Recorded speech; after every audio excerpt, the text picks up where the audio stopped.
topics and opinions expressed in the following show are solely those of the host and their guests and not those of W4CY Radio, its employees, or affiliates. We make no recommendations or endorsements for radio show programs, services, or products mentioned on air or on our web. No liability, explicit or implied, shall be extended to W4CY Radio or its employees or affiliates. Any questions or comments should be directed to those show hosts. Thank you for choosing W4CY Radio.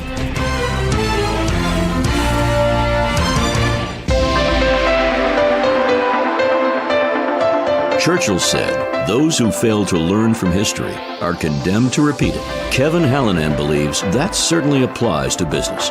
Welcome to Winning Business Radio, here at W4CY Radio. That's W4CY.com. And now, your host, Kevin Hallinan.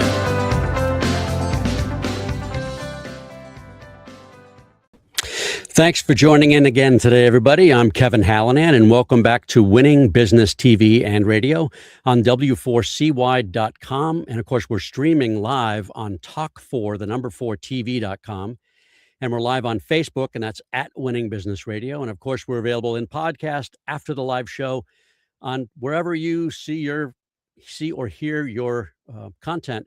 That's YouTube, iHeartRadio, Spotify, Apple. Again, the list goes on anywhere you listen to your podcast or radio content. The mission of Winning Business Radio and TV, as regular viewers and listeners know, is to offer insights and advice to help people avoid the mistakes of others, to learn best practices. Those are the how-tos, the what-tos, the what-not-tos also, and to be challenged and hopefully to be inspired by the successes of others. Those others are consultants and coaches, advisors, authors, founders and owners and entrepreneurs, people with expertise. But, virtually every successful person I've ever had a chance to talk to has had some form of failure in their lives and careers. So, as I say every week, while we all have to get our knees skinned once in a while, I'm driven to keep those scrapes from needing major surgery. Let's endeavor to learn from history so we don't repeat it. I've spent the better part of my career equipping businesses to grow, from solopreneurs to small and medium-sized companies, all the way up to the Fortune 50. I've seen some of those companies win, and to varying degrees, I've seen some fail. I've had the opportunity to rub elbows with some of the highest performing people around and with some who probably should have found other professions. And in my own businesses, I've had lots of success, but some failures too. I like to think I've learned a lot from those experiences. So yeah, you're going to hear from me, but mostly you'll hear from our guests, those experts, consultants, coaches, advisors, authors, founders and owners, and entrepreneurs. And today, my guest is Steve DeVries, certified business and executive coach with Focal Point and founder of DeVries Enterprises. Here's Steve's bio.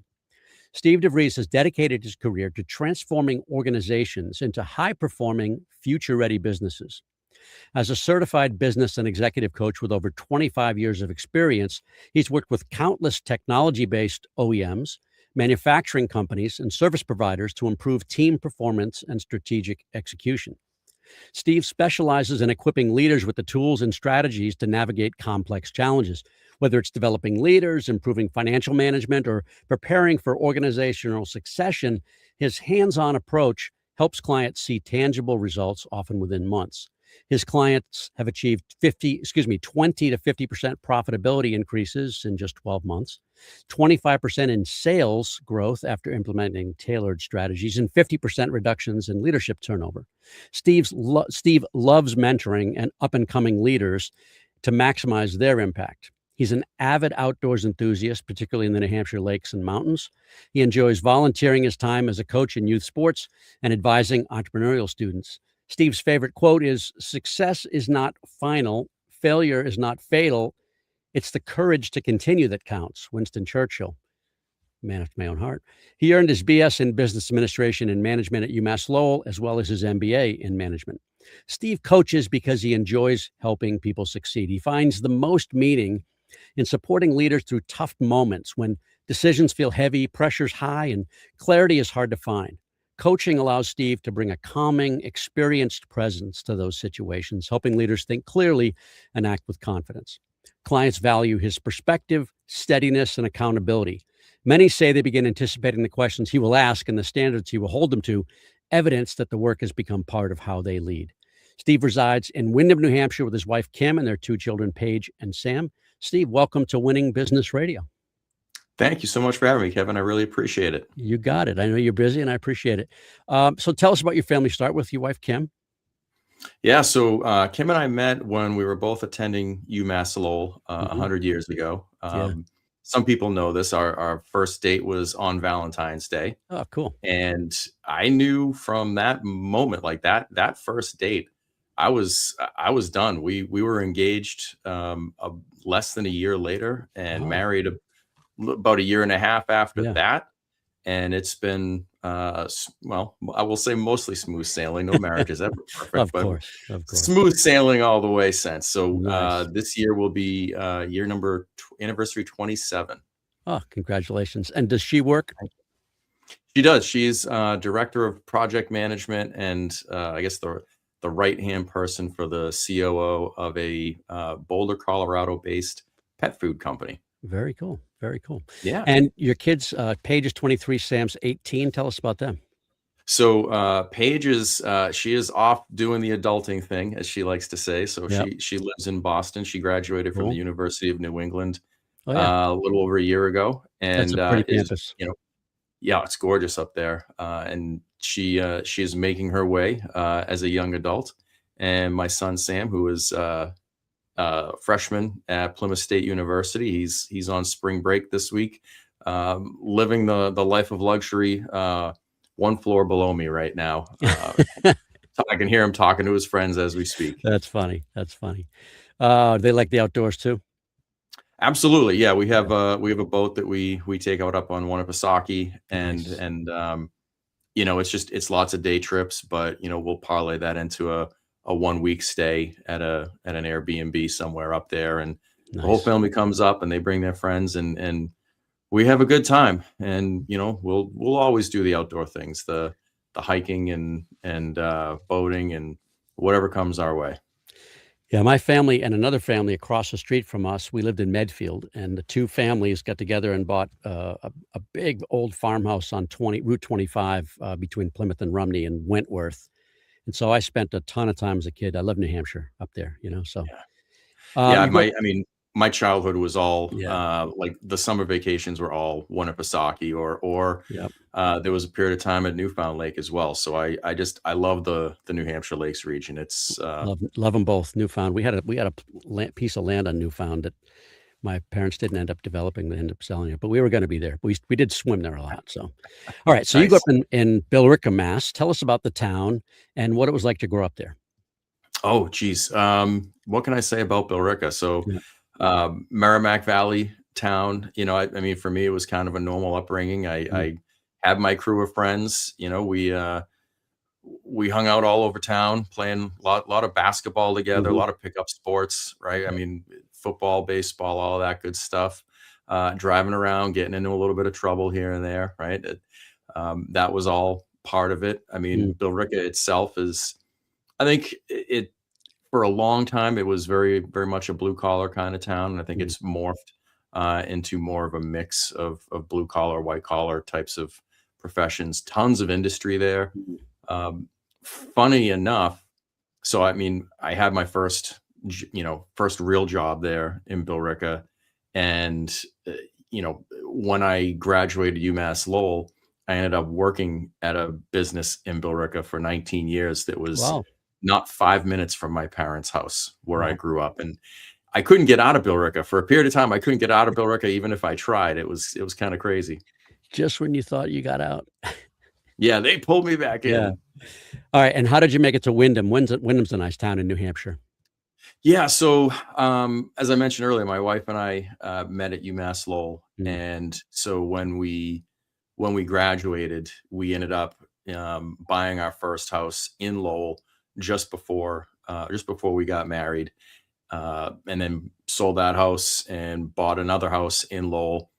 We were trying to move back to the original neighborhood where we started. mm, We made a mistake in terms of the location. That when you hear people talk about location, location, location, they are 120% right, because I lived in a new house mm, on a street in a neighborhood that we didn't absolutely love, and we couldn't wait to get out of there.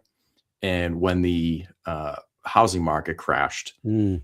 we ended up we were underwater on that house. We ended up paying to get out of it, Oh, and we were trying to move back to the neighborhood where we had started, because that's where mm, we really wanted to be. and couldn't find the type of house that we wanted.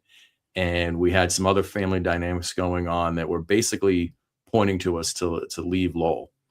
And we had looked on and off over the years in southern New Hampshire because we both really liked New Hampshire. Yeah. And so the time, at that point you could buy low into Windham. Yes. You can't really do that now, but at that time we were able to buy low in Windham, and it's been great for us. I mean, great school system, great neighborhoods, met a lot of really, really good friends here. So it's been good to us. Nice.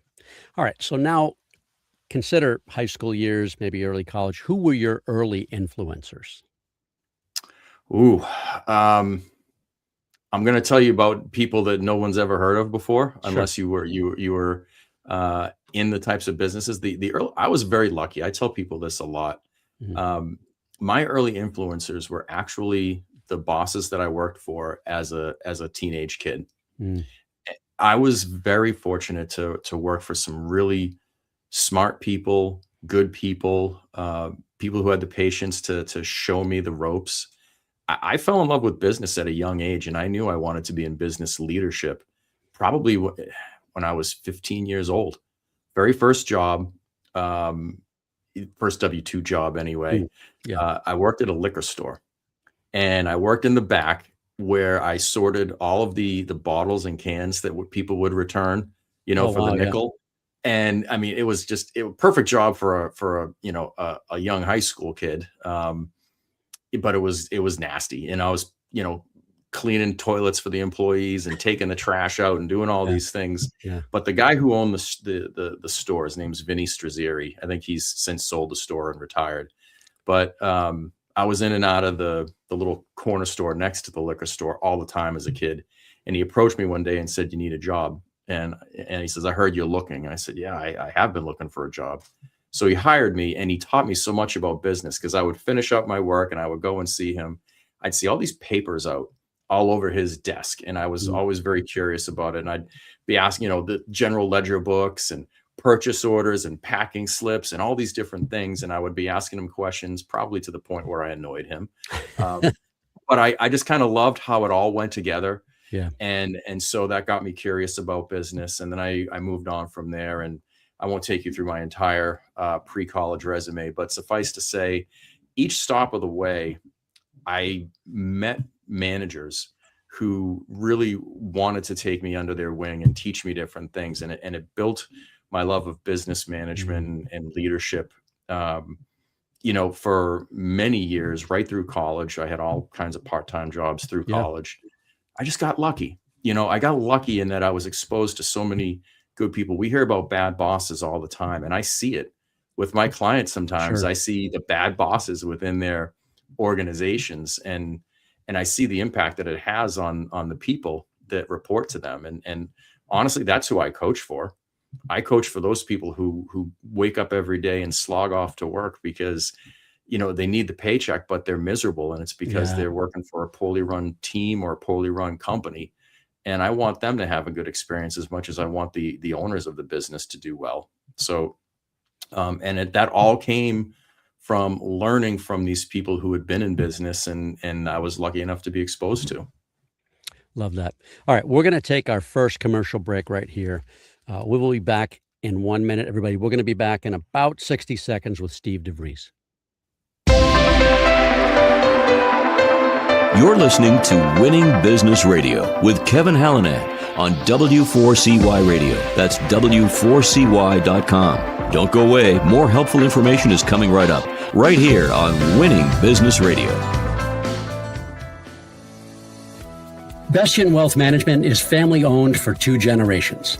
They take pride in thoughtful financial planning and wealth management with a family feel for your closely held family business. Bestien Wealth Management focuses on deep planning, integrating your business planning with personal. They will help put your money to work and your mind at ease. Go to bestienwealthmanagement.com for more information. Advisory services offered through Commonwealth Financial Network, a registered investment advisor. Join the Bestien family and let our family advise your family. That's bestienwealthmanagement.com for your complimentary initial consultation. Have you ever dreamt of being on the radio? Well, now is your chance. Be a radio show guest on the #1 ranked internet radio station and promote you and your business for free. Yes, you heard it, free. Business advertising right here on W4CY.com. Call 561-506-4031 now to get booked on one of our shows. That's 561-506-4031. Get your free advertising now. And now back to Winning Business Radio with Kevin Hallinan, presenting exciting topics and expert guests with one goal in mind, to help you succeed in business. Here once again is Kevin Hallinan.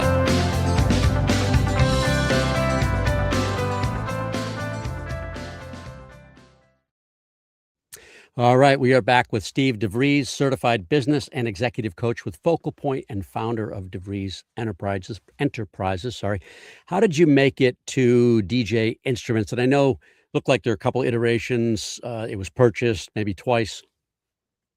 Yeah, so DJ Instruments was a design and manufacturing company for custom sensors. Mm-hmm. How I found them, it's actually kind of a fun story. So, when you're in college, you get these job fairs, right? So at UMass Lowell, it was no different. They had the job fairs, lots of big companies looking for, young graduates that they can kind of chew up and spit out and maybe one or two stick. And I didn't want to do that. I was working for Putnam Investments at the time that I graduated, and they were offering me work, and I didn't want to be there. I could see I was just going to be a number. I was looking for something smaller where I felt like I could learn a lot and make a difference, and not just kind of crank along as a cog in the wheel. Yeah. So I went to the career services office at UMass Lowell, and I said, listen, all these job fair big companies, they're not doing it for me. What else is there? There must be something. And they said, oh yeah, there is. And this was before the internet was really a big thing. So dating myself, certainly. Sure. But the woman came along and handed me this thick binder. Boom, drops it on the table and says, these are all local companies looking to hire. Flip through this and see if anything catches your attention. So I sat in that career services office for I don't know how long, flipping one page after another, reading job descriptions. About halfway through, I read this one from DJ Instruments, and it was for a purchasing manager role. And I read through it, and it spoke to me. And I said, that's it. That's the one. So I responded, I interviewed, and I got the job, and I was there for 19 years. Wow. With progressing responsibility, you look like you left as VP COO. Yeah. So started out in purchasing, and I had one person reporting to me. I had to put all kinds of things into place. They had purchased an MRP system about a year before I got there, and they tinkered with it, but never did anything. So I had to learn what an MRP system was and how to build it up, because he handed that to me as a project, as well as getting all of their inventory under control. Inventory was all over the place. There was no control. They had little index cards where they supposedly kept counts and stuff coming in and stuff going out. It wasn't controlled terribly well at all. Did well with that. I probably made a few enemies along the way for the people who liked having free access to the materials. Yeah.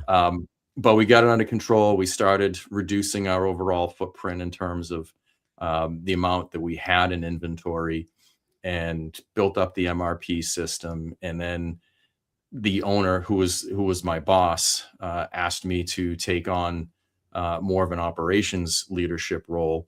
So now I had all those people who I had ticked off that, I took all their inventory away and made them ask nicely for it. They now reported to me, and I did that for a couple of years. And then one day the owner called me, and his name's Mike Testa, another example of a phenomenal boss that I learned a ton from. He called me into his office, and he said, you see me parading all these people in suits in and out of here the last couple of weeks. I said, yeah, what is that all about? He says, well, I've been interviewing for a general manager or a chief operating officer. And he said, because I can't be in the business. His wife had become very sick, and he needed to be with her. Yeah. And he says, here's the deal. He says, they're all very capable. He says, but I don't trust them. I trust you. And he had been grooming me, to elevate me in the business. And it's what I wanted. But he literally took the key to the building out of his pocket and slid it across the desk and said, I'm going to promote you. You're in charge. It's your show to run. Lean on the staff, because we had a very seasoned staff there. He said, lean on the staff. Don't screw it up. I'll check in from time to time. And he got up and he left. Wow. And I sat there with these awful. Yeah, I mean, it was great that he trusted me, and it was exactly what I wanted, but it was exactly the wrong way that I wanted to get it, right? I felt like I had probably earned the shot, but not at the expense of his family situation. And so I went home that night and I didn't know how to feel. And I remember the conversation with Kim, and she said, well, listen, regardless of how you got here, you're here. And so what are you going to do with it? And so I thought a lot. That I don't think I slept a wink that night. And I had to go into work the next day and address, everybody and kind of let them know what was going on. And he was a very, very beloved leader in the business. So you can imagine that I've got these huge shoes to fill. Yeah. Everybody feeling, the pain of what he and his family are going through. And so that was the first lesson that I had in becoming a leader and trying to find your own path and your own voice. And what I learned is you can't replace those people. You have to find your own path and do things, you can learn from them, but you kind of have to do things a little bit differently, just in your own style. And so that's when I started learning that lesson. And I was there for a long time. It was sold. He came back to the business a couple of years later, and he wasn't going to stay in the business. So he decided to sell it. And that's when it was acquired by a much larger sensor company, Dynisco. At the same time, Dynisco was acquired by Roper, which is a very large publicly traded company. So imagine, I had found my footing as the leader of this little, it felt like a family business, 25 people-ish. And now all of a sudden I have to deal with 6 or 7 new bosses at Dynisco, and they have new bosses at Roper. And I'm getting to learn all of them while trying to, steer the ship at Little DJ Instruments. So that was a really exciting, scary time in my life. But it taught you about corporate. Oof, boy, did it. What was interesting is that the guys who were like all the VPs and the president of Dynisco, they all had equity in that business. So most of them at different points in time scattered. Yeah. Right. They left the business. There was only one gentleman that stuck around. He was the engineering leader, and it was all new leaders, from sales to marketing to ops to finance. They all came in. So I had to learn all of them. And then they brought me into Roper, right? And Roper was always doing these, Roper is a portfolio company. So they had, $20 million businesses, 50, 100, $200 million businesses. And here's Little DJ Instruments. At the time, I think we were probably 4 or 5 million in revenue. And I had to learn how to operate DJ Instruments as a business unit, just like those larger ones, and present it just like those larger ones. So I learned how to speak corporate in that environment. But more importantly, I learned how to take what corporate expected and boil it down into something that worked for a small business. And that's what I, a lot of what I do with my clients today. All right. So then you went over Equipment Depot as general manager. You had another position at Pion as a GM. Talk about those two companies and roles as GM. So the Equipment Depot was actually it was under a different name at that point in time. So it was New England Industrial Truck, NEIT, and NEIT was a brand. Forklifts. Yeah, sorry. It was a forklift dealership. Yep. And so NEIT had built quite a reputation in New England as one of the premier forklift dealers. And it was built up by a family. Family ended up selling it to the manufacturer of the primary forklift line. At the time, it was Nissan. It became Unicarriers. I won't bore you with all the different names. Yep. But ultimately, the reason that happened is because the forklift manufacturer was acquired by Mitsubishi. So someone at Mitsubishi Japan said, we want to start to own the sales channel. The way that whole industry works is, either you own all of your factory stores, like a Crown forklift, right? So it's factory and they own all their stores, or you sold through independent dealers. Mitsubishi said, we want to own some dealers, and they instructed the Chicago area based factory, go buy a couple of dealerships. Well, they bought one in Wisconsin, out in the doesn't matter, in Wisconsin. Yep. And one here in New England. The family had not been building the business, preparing it for the future. They weren't managing pricing. They really weren't managing anything, but they sold it and moved on. Other than owning the building, of course, which maybe we'll get to that in a minute. But they moved on. And that business, the factory put in some general manager who showed up at 10 and left at 2. And things started to slide and everybody stopped trusting each other. And so it got to the point where that $20 million a year business was completely upside down. Wow. And they were losing big money every year. And someone in Japan had stuck their neck out with this decision, and they were keeping the business afloat. And that's when they found me. And, they approached me about the job. I said, why would you want me? I know nothing about forklifts or your industry. I come from a completely different business model. And they said, it's not your knowledge of forklifts and so forth that we're interested in. You understand how to run a local business unit and do it profitably while collaborating with a large publicly traded parent company. And we think, makes sense. We think that would be, exactly what we need. And so I was hired to do that turnaround. It was the toughest 3.5 years of my professional life. They told me it would take 4 years. We got it done in about 3. But I saw a lot in that industry that I knew that I didn't want to be there over the long haul. I wanted the challenge, right? I said, if I can learn a new industry and a new business model and help turn it around, then that's a pretty good feather in my cap. So that's what attracted me to it. I like a good challenge, and I got what I asked for. There's no doubt about that. But it wasn't an industry that I wanted to stay in. So that's how I ended up at Pion. So at that time, it was just before COVID had hit, and I was being recruited by 2 different companies, Pion being one of them. The other one was a small instrumentation company here in New Hampshire. By all accounts, that business didn't seem terribly exciting. It hadn't grown a lot. It was just kind of steady state. It was a French-owned business, and it just looked like the president was retiring, president of 30 or 40 years. They were looking for someone to come and take the torch, and that was the safe path.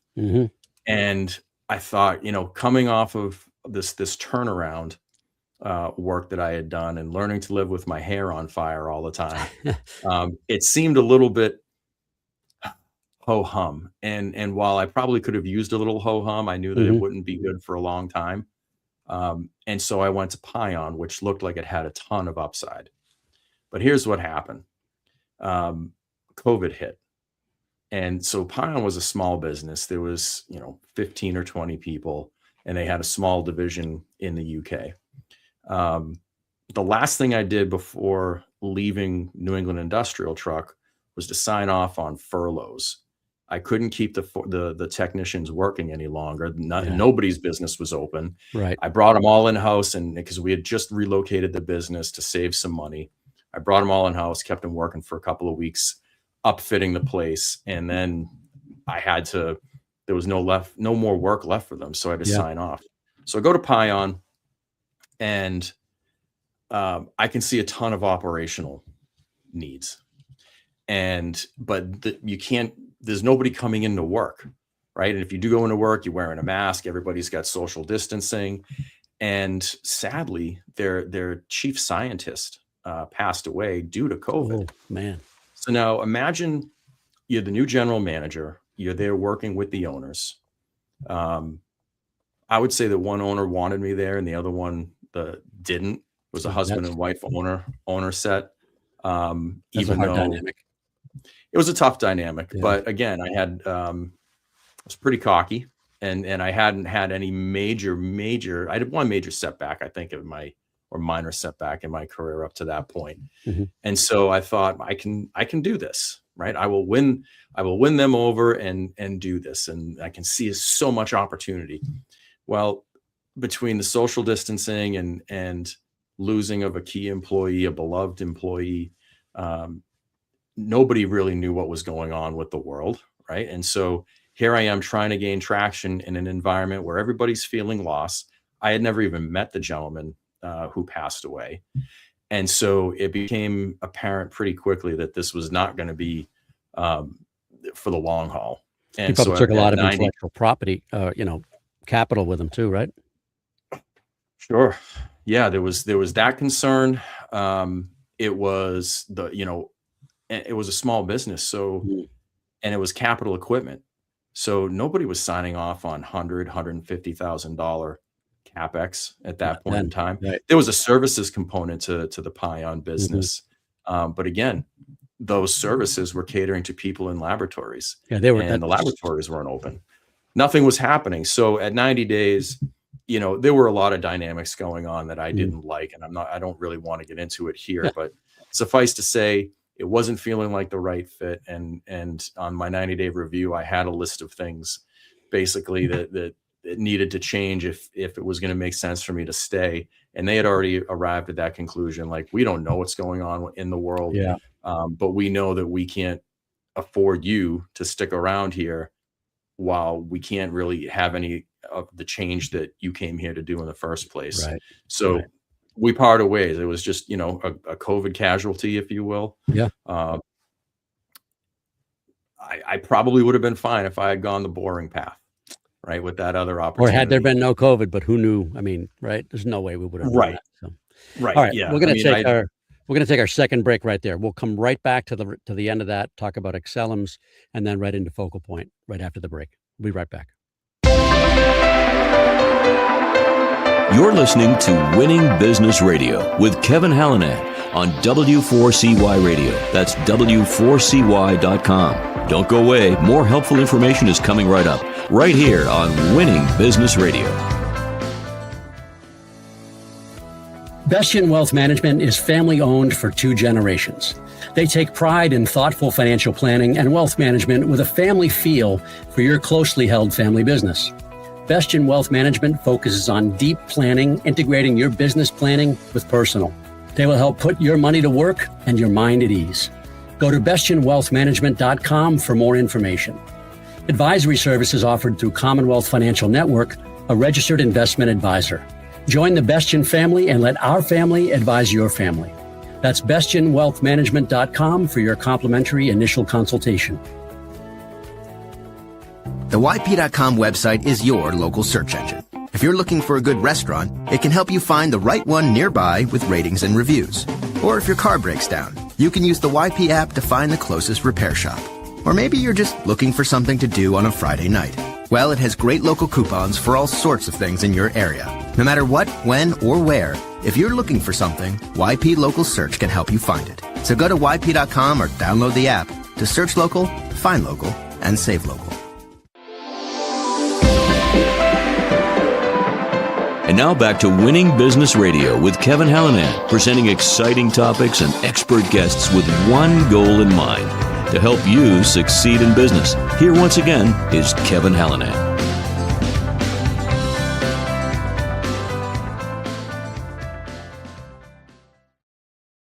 All right, we're back with Steve DeVries, certified business and executive coach with Focal Point and founder of DeVries Enterprises. Just wrap up. Sorry for the abrupt change there, or the abrupt exit there. I just looked at the clock. Wrap up that story and we'll get into Excellums and Focal Point. Well, I think the wrap up is, I was a bit of a COVID casualty, right? There was nothing that I could do at that particular point in time at the start of COVID that met the charter of why I was brought in the first place, which was to help the owners of the business back away and to take the business, into sort of its next generation of whatever it was going to be. Right. It just didn't work out. And these things happen from time to time. It's not anybody's fault. Nobody saw COVID coming. Yeah.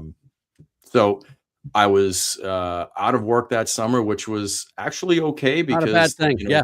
Yeah. nobody was working. I had just bought my boat. And so, you know, I spent a lot of time during the week just kind of hanging out Where's on the Steve? boat Oh, with, he's on an offsite. yeah, yeah. No, Steve was checking for job opportunities Yeah, and then hightailing it up to the lake sure. for a few months. But I got an opportunity as COO at Exelums, which is another very small analytical instrumentation business, really, really unique scientific equipment. Hmm. And so it felt kind of like going back to the minor leagues, like it compared to where I had been and the money that I had been making. Mm. It felt from a career wise like a little bit of a setback in some respects, but in other respects, I saw tons and tons of opportunity. Right? They didn't have any kind of an ERP system, Hmm. and you know they were growing. There wasn't a whole lot of organization going on. It was being run by a scientist who founded the business, and an engineer who was trying to be both ops and engineering. That's all right. His name's Mark Osgood. Mark and I have become good friends. Mm. And there was a vice president of sales there by the name of Dave Kwajewski. And Dave actually had been at Pion prior to Exelums. Okay. And he had heard about me and put my name into the Exelums owner's ears about coming in as a COO. So I arrived there. I see all kinds of opportunity. But the owner didn't really want to move as quickly as we needed in any capacity. And so Mark and Dave and I, those two were the best things that came out of that opportunity. We became friends, and the transition over to Focal Point. So it got to the point where we were all so frustrated about being there, and it was a little bit different for Mark because he had been there for the longest. Yeah. But we were all talking about what was next, and we were all thinking entrepreneurially, Mhm. which was interesting.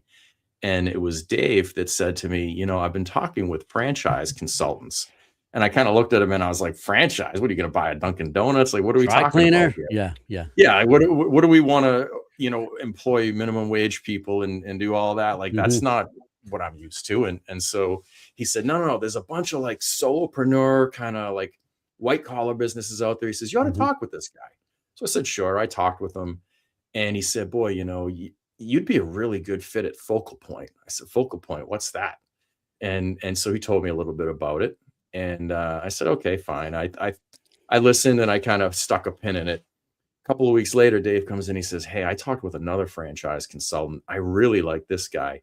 You ought to have another conversation with him. I said, fine.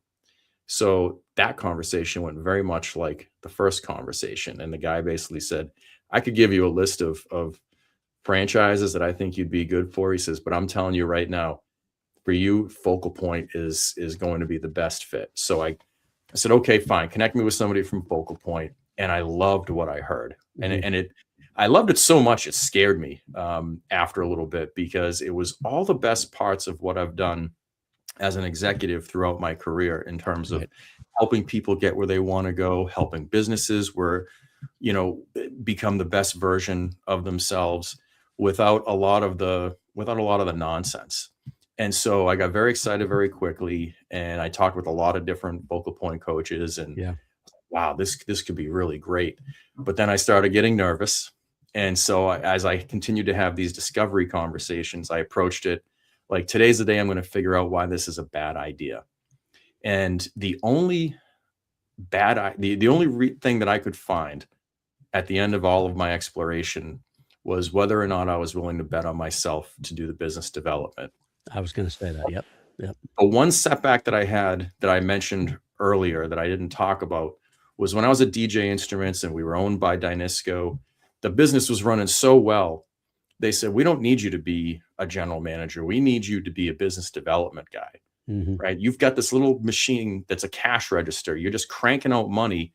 We want more of it naturally. And I didn't want to be a business development person. I Yeah. wanted to be a general manager. Yeah. And so I spent a year kicking and screaming about that, pissing off the executives at Dynisco and Roper about that.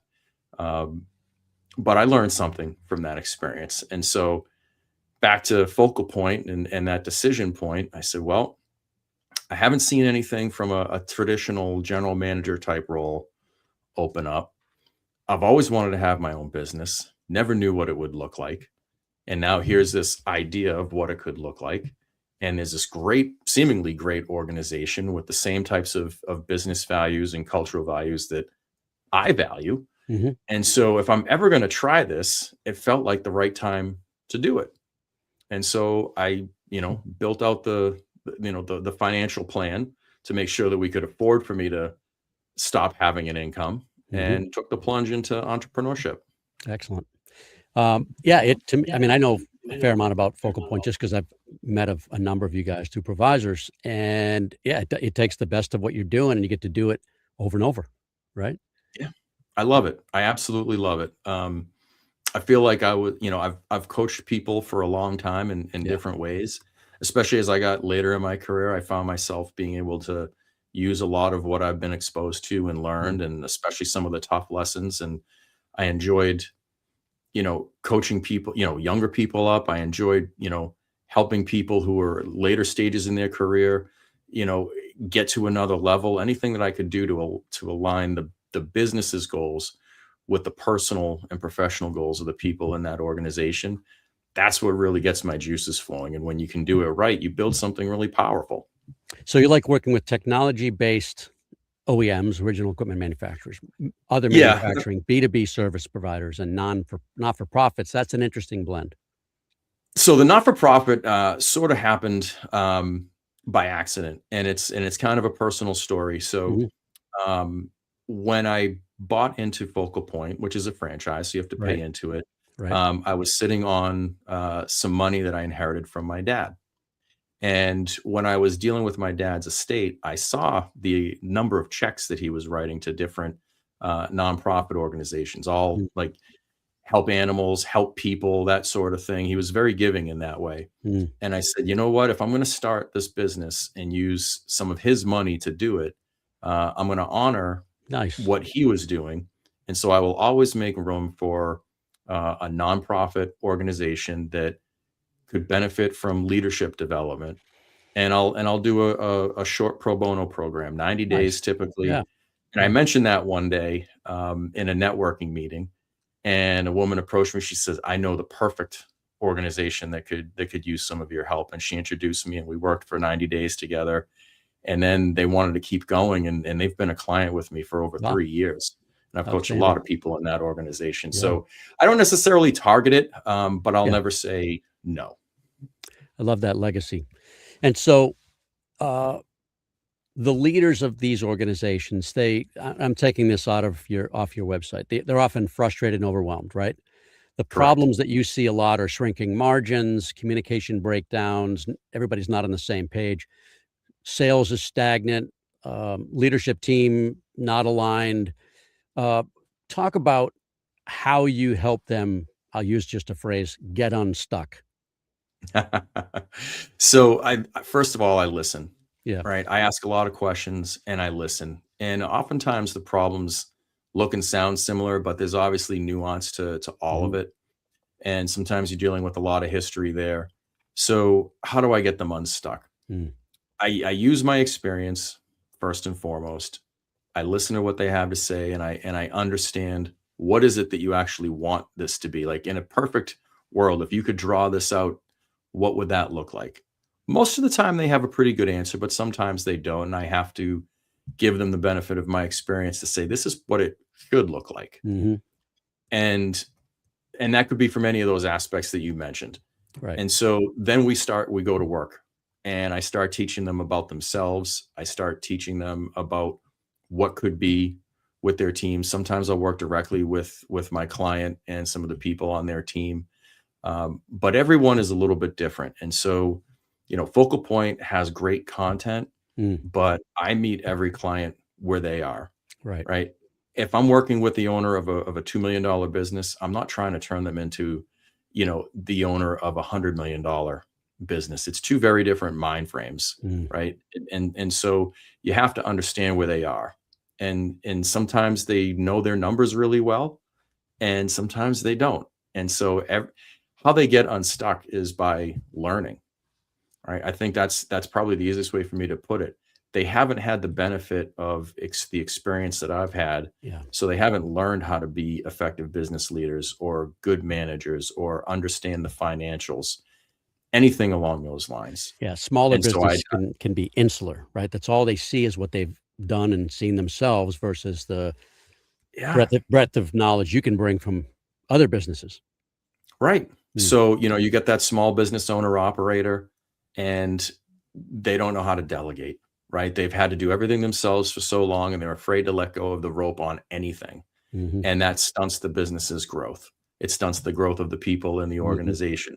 And so that manifests itself in turnover, right? People get tired of being there because there's no opportunity. They move on, right? And so that's one way I help them get unstuck. I might teach a small business owner how to actually delegate and how to manage effectively, right? If it's a bigger business, maybe you've got a leader in there that's just kind of gotten, I'm thinking 10, 15, 20 million, right? They've been owner operator for so long. They've done a good job building it, but they don't understand how to think like a CEO. They're still thinking like owner operator and they're And too they've much in the weeds. probably made a bunch of money, right? So there's not a ton of Absolutely. pain, probably, right? Yeah. Until the pain shows up Yeah. because they've hit their ceiling. And now, you don't just hit the ceiling and stop. Usually you hit the ceiling and bounce back. Yeah, they little bit, realize, right? I've never planned for an exit, right? Or I don't know what next chapter is going to look like. Or, Yeah. And sadly, to your point, they or somebody else gets sick. yeah, Yeah. it could be any of it, right? How to Yeah. transition to the Yeah. next generation, how to get the most out of your business when you sell it, or I've still got 15 or 20 years left and I've grown this thing as far as I can and I don't know what to do with that anymore. I'm spread too thin. I don't know how to build a leadership team. I don't even know where to begin. Mm. And so you have to, in any of those cases, you have to understand where they're at and help them get to whatever that next level looks like. Yeah. And sometimes they don't know what it looks like. And so that's where you start. So you help them build organization. Perhaps it might be that senior team.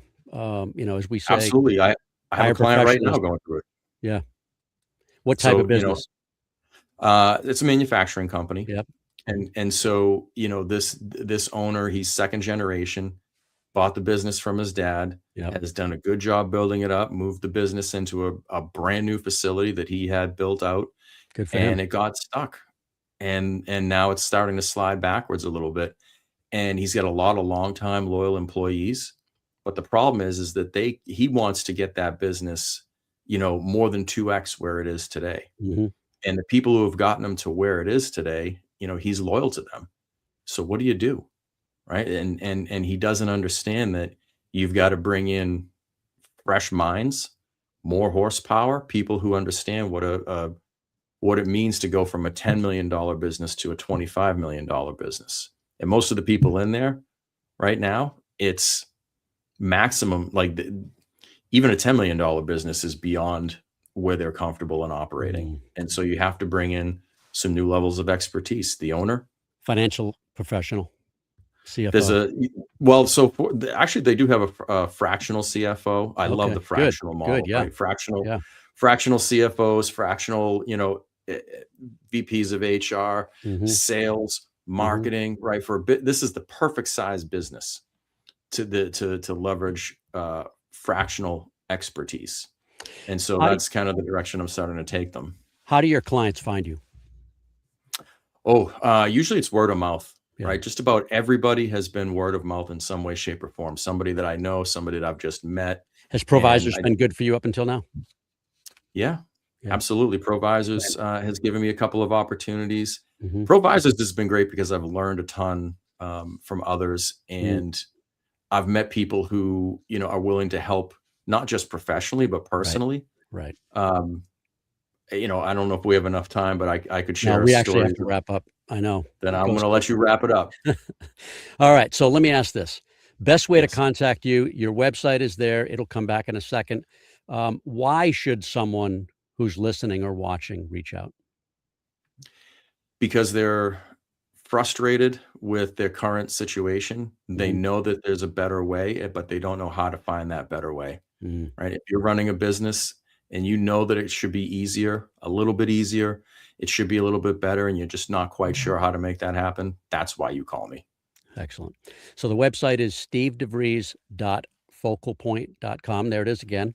Steve, S-T-E-V-E, DeVries, D-E-V-R-I-E-S, .focalpointcoaching.com, sdevries at focalpointcoaching.com. Reach out and talk to Steve if you think you might need some help. And thank you so much. I appreciate the time, and it's been good to have you. Kevin, it's been an absolute pleasure. I appreciate you and what you do. Thank you very much. And thanks, everybody, for listening and watching. We appreciate you. This is a show about business and often business challenges. If you've got concerns about the sales effectiveness of your company, whether your sales team is you or very small or it's very large, feel free to reach out to me on Facebook or LinkedIn at Winning Business Radio. Drop me a note at one of my many email addresses, kevin@winningbusinessradio.com. Our company is Winning Incorporated. We're part of Sandler Training. We develop salespeople and sales teams into high achievers and sales leaders into true coaches and mentors. Listen, we're not for everybody, but maybe we should have a conversation. Thank you to producer and engineer Juan. Thank you, Juan, for another job well done. Be sure to join us next Monday, March 23rd. My returning guest will be best-selling author and salary coach founder John Gates to introduce The Crossroads, a proven faith-aligned path to help Christian corporate leaders launch their first consulting business. Until then, this is Kevin Hallinan. You've been listening to Winning Business Radio with your host, Kevin Hallinan. If you missed any part of this episode, the podcast is available on Talk4 Podcasting and iHeartRadio. For more information and questions, go to winningbusinessradio.com or check us out on social media. Tune in again next week and every Monday at 4 p.m. Eastern Time to listen live to Winning Business Radio on W4CY Radio, W4CY.com. Until then, let's succeed where others have failed and win in business with Kevin Hallinan and Winning Business Radio.